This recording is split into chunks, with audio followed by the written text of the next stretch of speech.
Tips asam lambung tidak mudah naik. Penyakit asam lambung atau dispepsia bisa kambuh kapan aja dengan menyebabkan rasa nyeri di hulu hati, mual muntah, rasa panas, dan menyesak. Yuk lakukan tips ini. Yang pertama, mengunyah makanan dengan perlahan, setidaknya 32 kali. Lama ya dok? Ya, pelan-pelan asal kelakon. Tips yang kedua, memilih makanan yang tepat. Tidak pedas, tidak asam, tidak berminyak, dan tidak terlalu asin, karena makanan tersebut dapat merangsang produksi asam lambung. Yang ketiga, memasak makanan dengan cara yang sehat. Yang seperti apa? Dikukus, direbus, dan dipanggang. Jangan terlalu sering makanan yang digoreng. Tips yang keempat, tidak langsung tidur setelah makan. Setidaknya 2-3 jam sebelum makan atau duduk tegak selama 30 menit. Tips yang kelima, tidak merokok, tidak minum alkohol, dan tidak terlalu sering minum kafein. Karena ketiga bahan tersebut dapat mengiritasi tenggorokan dan perut, terutama bagian lambung. Tips yang keenam, mengelola stres dan menjaga berat badan ideal. Dan tips yang terakhir, tips yang ketujuh, hindari konsumsi anti nyeri tanpa resep dokter. Karena sebagian besar anti nyeri itu dapat menyebabkan nyeri atau luka di bagian lambung. Jadi jangan sembarangan konsumsi obat. Lakukan seperti itu supaya asam lambung tidak mudah naik. Bila ada pertanyaan, silakan komen atau datang ke puskesmas. Punya keluarga hipertensi, diabetes, atau keduanya? Emang kenapa dok? Kedua penyakit tersebut dapat menyebabkan komplikasi terhadap ginjal. Kok bisa?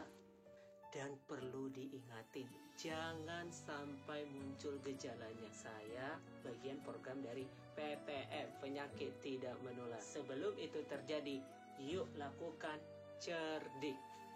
Apa ya cerdik? Bagi yang tahu silakan komen atau ke puskesmas. Katanya mau sehat, disuruh berhenti. Iya benar, berhenti dari merokok, tapi jadi ngepap juga kan. Yang kedua, iya disuruh cuci tangan pakai sabun kalau makan. Hari ini dilakuin, besok kagak. Dok, telinga anak saya selalu berair saat batuk dan pilek. Kenapa ya dok? Itu pertanyaan pasien saya tadi pagi. Mari kita cari tahu. Survei nasional menyatakan ada sekitar 3,1% atau sekitar 3, juta penduduk, terutama mengenai anak-anak dengan sosial ekonomi yang rendah. Dan ada sekitar 25% yang harus dilakukan tindakan operasi karena tipe OMSK-nya tipe yang berbahaya. Kobo, toher atau OMSK, otitis media superatif kronis, merupakan satu dari 5 penyakit yang dicanangkan oleh WHO merupakan penyebab ketulian yang dapat dicegah. Terjadi OMSK, ada kasus yang namanya OMA, otitis media akut.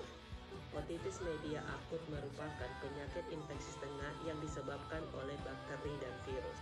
Terus kenapa sering terjadi pada anak-anak? Karena anak-anak di bawah usia 3 tahun yang diawali oleh infeksi saluran napas akut. Makin besar anak, makin kecil kemungkinan terjadinya OMA dan sangat jarang terjadi pada orang dewasa. Terus apa hubungannya kenapa pada anak-anak lebih sering? Itu karena berdasarkan anatomi atau karena struktur anatomi tuba estasi pada anak lebih pendek, lebih lurus, lebih lebar, sehingga infeksi dari hidung, nus, tenggorokan, dan nasofaring mudah meluas ke bagian telinga. Bila anak ibu pilek yang berkepanjangan terus disertai dengan telinga berair, sayangin datang ke puskesmas. Bila ada pertanyaan silakan komen atau datang ke puskesmas. Conge atau telinga berair jangan dianggap sepele.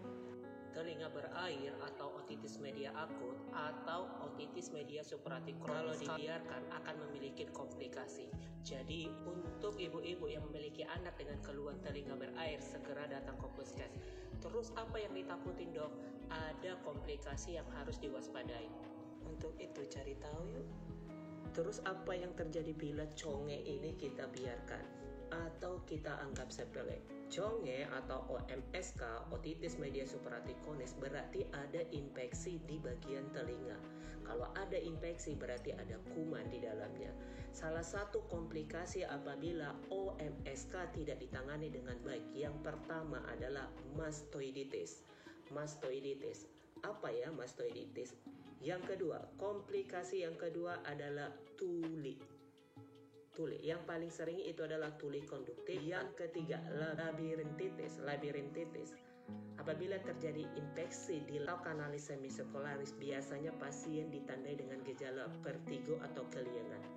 Komplikasi yang keempat, kelumpuhan saraf ketujuh atau parase facialis. Biasanya pasiennya itu begini tertarik. Jadi ada kelumpuhan di salah satu sisi, terutama di sisi yang infeksi. Jadi yang kelima, ini peradangan selaput otak atau meningitis.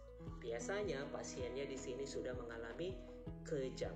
Yang keenam, komplikasi karena OMSK yang tidak ditangani dengan baik adalah abses otak. Biasanya di sini pasiennya sudah mulai mengalami penurunan kesadaran atau koma. Untuk itu, conge, toher, atau MSK jangan dianggap sepele, segera konsultasikan bila anak atau keluarga penyakit tersebut. Pesan yang terakhir, bila ada pertanyaan silakan komen atau datang ke puskesmas.